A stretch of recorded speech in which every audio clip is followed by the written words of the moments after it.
All right, welcome to another episode of Being Spiritual at RU Yep, with yep. Scott, and I'm Matt.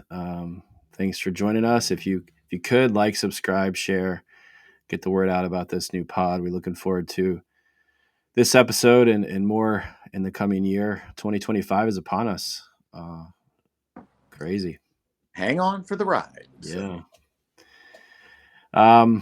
It is obviously Christmas time. We see the tree there. I got my purple robe behind me nice, nice. for Advent. So I want to talk about Christmas and specifically those that maybe have a lot of different emotions around Christmas. Your just loss of a loved one. It seems like this time of year a lot of death happens, or maybe someone didn't die around Christmas, but you just are really grieving their loss and not being around at Christmas, or frustrated with Christmas, being around family and Yep, dealing with all of that can bring absolutely. grief. Yep, So yep, wanted to talk about that today, how to deal with those issues. yep, yep. I was just in New York City for quite a bit. A friend of mine was visiting for the first time ever, and I told him, "Come, New York's great at Christmas," and it is. There are lights everywhere. It's cold. This year, at least, it was cold, and it was festive in that sense. It could snow. It was feeling like winter and Christmas. Mhm. But I also talked about the fact that there are so many things happening at once. It's very busy. Everybody's got somewhere to be, something to do. Whether it's your kids in a show or a play or something or a recital. Sports are still happening. Um, there's a lot going on right now. Yeah. And the overarching sort of cultural expectation is be happy, Mm. make this a happy time. Everybody should be happy right now. Yeah. Meanwhile, students are studying for finals, at least at Rutgers. Yeah. And other schools, they're saying, it's exhausting right now. Yeah. And Christmas, the actual Christmas holidays might be a time to just relax and do nothing, which is, if you could do that, that's great. But the expectation again is that you spend your time and your energy on something to make this a wonderful holiday. And that's pressure. That's a lot of pressure. Yeah. And I tell people, you know what? You need to learn, and I've had to learn this myself, to enjoy the now, Mm. regardless of the time of year. And if you're enjoying a Christmas tree, if you're enjoying carols, if you're enjoying a big meal with family, great. But some people, it's not, this time of year can bring back bad memories. Like you were saying, maybe a lost loved one. It could be a struggle with your family that you don't really get along with them. So for some, this time of year is some people dread it. Some people actually don't look forward to this time of year. Whereas other people say, "Oh, I can't wait for Christmas." And other people think, "Oh, I don't want Christmas to come at all." Mm. Because it's so much on you. Yeah. What you're supposed to feel, what you're supposed to enjoy. And yeah, it almost feels forced in a way. It's like, Yeah. you must be happy. You must be joyful. You Mm. must enjoy Christmas. And, I guess for a lot of people that works. But for other people, it's a rough time of year. It really is. Yeah, that's interesting. I can remember as a college student after finals, going home for Christmas and feeling a lot of anxiety and stress. And I remember thinking like, but my semester's over. I finally finished the finals, and I guess there was just this weird sense of, I was like, yeah, the weird expectation I had on myself, I think, and maybe the family, and you're in this weird time of transition. Are you a kid or an adult? And Exactly. Yeah, you're you not a know, kid anymore. Yeah, in the yeah, sense of, the and wonder of Christmas morning. yeah, and then like your friends want to see you, and there's a lot of pressures for that. and your family's like, we want you to be home. And I could just remember feeling a lot of anxiety. Yeah. Right. So yeah, that's a good point. I mean, Mhm.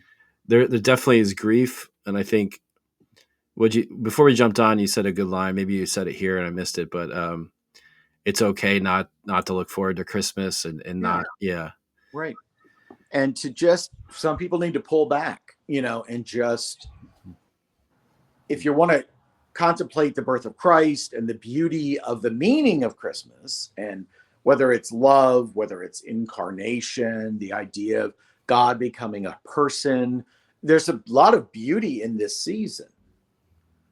But the culture, and mostly I would say retail culture, Yeah. has put a lot on us. We have to Mm, like get everybody a good present, get everybody something. And you really cannot, in my mind, you cannot match up to what the expectations from the culture are. Have a great, perfect, this is the best Christmas ever, but it's rarely like that. yeah. Yeah, You know, it is hard to recapture maybe some of the joy of your youth, like around Christmas, that excitement. right, It does dwindle. I think it changes over the years, and maybe a good point would be like to accept the changes that's happening in your heart. That right, right, it's not ever going to be the same, but it is. Like, I like that, the now. Like, are you enjoying the now? Because you can find good, joy filled things now, even if they're not the same as before. right. And noticing those things that you can have joy in rather than the loss or the change. We tend, as humans, it's natural to focus on the loss and the change, and we do need space for that. I think it would be healthy for you to create space to just accept the loss. I remember I had a counselor tell me once, like, when dealing with grief, is just to take some time to cry and to yell and scream and punch something, uh, to Mhm. get that out, right? Yep, yep. To express that. So I think that's important too, that you find a way to deal with that. And I know I was rereading books I'd read as a young person, like high school, and I reread them as an adult. And I thought, why is this book different now? The book hasn't changed. I have changed. I'm Yeah, a different person now. And that's true even in college, from freshman to senior year. You can say, I don't think the same way I did when I was yeah, 4 years ago, or however many years before, to say, I'm not that person anymore. that's good. And to move on from that, I mean, that's how life works. Yeah, We move on. And we can grieve the loss of, the wonder of a child on Christmas morning, sitting in front of the tree, or, you've got some great presents wrapped up under the tree. It's not, it can definitely get depressing in a way, because you think, I may never have that wonder again. mm, But because life changes, you may be able to experience that through the eyes of your own children, if you have children, or the eyes of nieces and nephews or other people, younger siblings, to enjoy it with their eyes and where they are right now. But where I am right now is not where I was when I was 18 or 14 or 12, or, go down, we're different. yeah, We experience life differently. yeah. You're right on. I think if you want to capture that again and you've lost it, I think it is to see others enjoy it that are younger than you, to give back, like you say, whether through your kids. I've noticed that with my kids, as we give them gifts, their joy is what I look forward to. And even that, as a father, is shifting as my kids get older. And Right. honestly, like, my oldest two pretty much know everything they're already getting, you Right. know? So there's No surprise. no real surprise anymore. So, like, even that shifts at times, but I do still, even that, those moments, enjoy giving them give. Like, I would much rather give a gift than get a gift now in my Yeah, life. yeah. So yeah, that shift, definitely changes. And I think to deal with grief properly is to recognize the change, so you don't like bottle it up and Mhm. lose your And mind. for aging, I would say, unfortunately, get used to it because Yeah, it's not going backwards; it's only going forwards. And yeah, I mean, if you've got friends you can like experience Christmas with, not necessarily Christmas morning, but just be with them and others who may, really just are so buzzed this time of year. That's a great thing. And I yeah, remember being buzzed when I was a kid, yeah, but not all of us are right now. And a lot of yeah, us are worried, and a lot of us have stress in other ways, whether it's school, whether it's, going to grad school. We have a student graduating this semester is like, I'm not ready to graduate. yeah. And I think, okay, that's the reality of moving on. I'm still not ready to graduate. Right, exactly. But it's, Yeah. enjoy. I've told students many years, enjoy where you are right now. And they Mm. can't hear that because they haven't graduated yet. Yeah. But when you look back, you say, oh, wasn't that a great time? Mm. Wasn't that a good time in life? Yeah. But when you're in the middle of it, you really don't see it. Yeah. You But don't. You yeah, you don't know when the good old days are until right. they're gone. So you're beyond them and look back and say, "Oh, Oh, life was so simple." yeah. you Oh, know, those were some like good times. Yeah. exactly, Yeah. exactly. So, but yeah, a lot of churches have started what they call a blue Christmas this time of year. It's usually around the solstice, which is December 21st, which is Yeah. coming for us, which is the longest night of the year. If you ever read Robert Frost's poem, Stopping by Woods on a Snowy Evening, Mm. that's a great poem. And he talks about the longest evening of the year, or the darkest evening of the year. That is the time when night is at its fullest. Mm. And the next day, the night will get shorter, the day will get longer. It's the turning point Yeah. of the year. And it's it really there's no wonder in the north, at least up here. South it's different, it's the opposite, but in the northern hemisphere this time of year is dark. Yeah. And I know around here it's getting dark after 4 o'clock. You notice it's getting dark. I mean, by 5 o'clock it's night. Yeah. And the And drones are out. absolutely. And you start to think, what time is it? It gets Yeah. really disorienting in a way.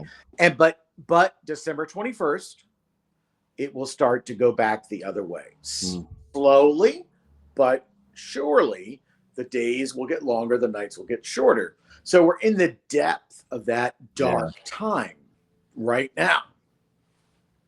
And that's why we need candles. We need light. We need, artificial lights on a tree.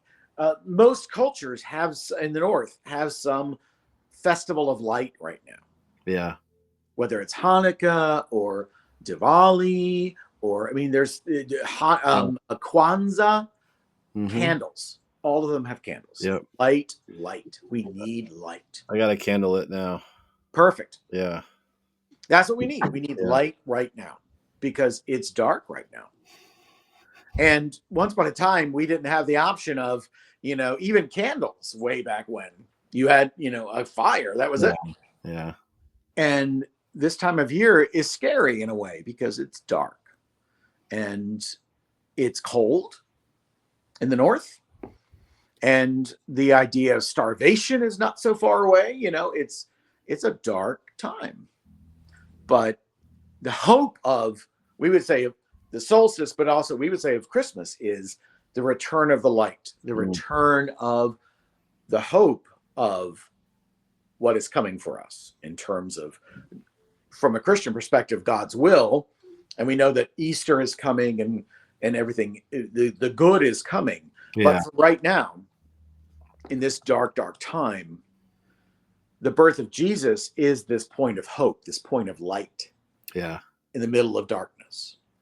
And the Pope, what I read, who established one of the early church calendars for December 25th being Christmas Day, at that time, it was the first day with the naked eye they could see the light getting lighter on the Yes, horizon. He yes. chose I Christmas love that. Day. That's Yeah. beautiful.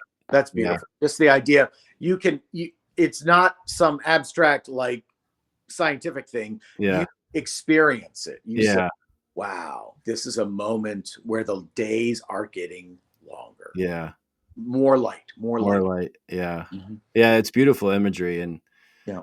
And I think too, I like that emphasis that this is the darkest day of the year. Let's not be afraid to enter into the darkness because we do have the light Right. of, Right. Christ with us. And just experience and not necessarily embrace the darkness, but experience the darkness. This is part of what we go through as human beings. Yeah. Our experience is darkness sometimes. And just like with grief, with loss, with anything else, this is what it means to be human. We experience the Mhm. dark, and we have to wait and hope for, and then embrace and celebrate when the light is returning. Yeah. Yeah. Darkness is part. Yeah, I love that. Darkness is part of life. And in this time of year, a lot of folks just seasonal depression just because, Sure. the sun's not up and it Right. really depresses folks. And I think we as a culture, especially this American culture, we don't know how to deal with darkness well. Right. We try to avoid it, numb it, all those things. And so I think it is an important discipline to enter into the darkness. And then while you do that, though, allow the light of Christ to overcome the darkness for you. Too. Absolutely. Yep. Yeah. And at New Year's time, a lot of people shoot off fireworks, but I love to have a bonfire if I'm Mm. near somewhere I can have a bonfire. And thankfully, we've had rain, so we can have one this year. Um, But um, to just light a fire in the yeah. night, and to just, in that sense, say, the darkness is here, but when we light fire, when we light candles, even artificial candles, like on a tree, we are pushing back the darkness in that sense. Mm. We are just saying, I will do something to bring light to my life, if not somebody else's. Yeah. Amen. Yeah, that's Yeah. that's so good. I told my friend he has a Christmas tree farm and he has a stack of pre-cut ones. I said, if you don't sell all those pre-cut ones, let's do a bonfire in early January. Yeah, Burn them. absolutely. Sure. Yeah. Yeah. Yeah. Yeah. Yeah. Isn't that what they used to do? You might know better than me. Like the night before Epiphany. Uh, So often, one of the legends was that Epiphany, which is the coming of the wise men, the last of the 12 days of Christmas, that you would take down all of the greens in your house. And they were live, they weren't yeah. artificial like that. You Yeah. would take down all the greens and you would take them outside and burn them. Mm. And you were celebrating the end of Christmas. You weren't angry at the greens. Yeah. You were basically bringing them to the end of their time because you were done with Christmas. And Epiphany is a time of preparation for Lent, because Lent is the one after Epiphany, the season after Epiphany. But the people would gather the greens, and they would do that on 12th night. Yeah. And they would burn them or somehow get rid of them, get them out of the house. Yeah. And yeah, if you did that, then often people would burn the Christmas tree. They would burn all the greens that they had. They were getting dry by that point anyway. Yeah. Yeah. It's not a good thing to have them in the house, but you would say, okay, now with the coming of with the Epiphany and the coming of the wise men and the star, this idea of God's light is going to the world. And you can in some ways see that in the actual releasing of like the light and the smoke of a burning of things, that we are burning, the pine boughs or whatever we had, in the house. And again, this was much more primitive time when you didn't have artificial stuff, but it was definitely, Epiphany was a time to burn everything. Yeah. That's good. I like that imagery Yeah. too. Yeah. Um, yeah. Any closing thoughts on this idea of grief at Christmas? Just, it's okay to feel it, and don't feel guilty for not having a good time. If you're not having a good time, then just be honest with that, to say, you know what, I'm struggling right now. This is a hard time. And I hope your family, friends, whoever you are with, will let you be there, be in that place of struggle, of a blue, as we say, a blue Christmas. It's not holly jolly. It's not, the what everybody expects. It's something where we realize I'm struggling right now. Mm. And the love that God shows to all of us extends to everyone, including those who are not having a good time right now. Yeah. So, yeah. Amen. Well, we'll leave it at that. And Okay. hopefully this brings some encouragement to you, and we'll hopefully see you again soon. Hope so. All right.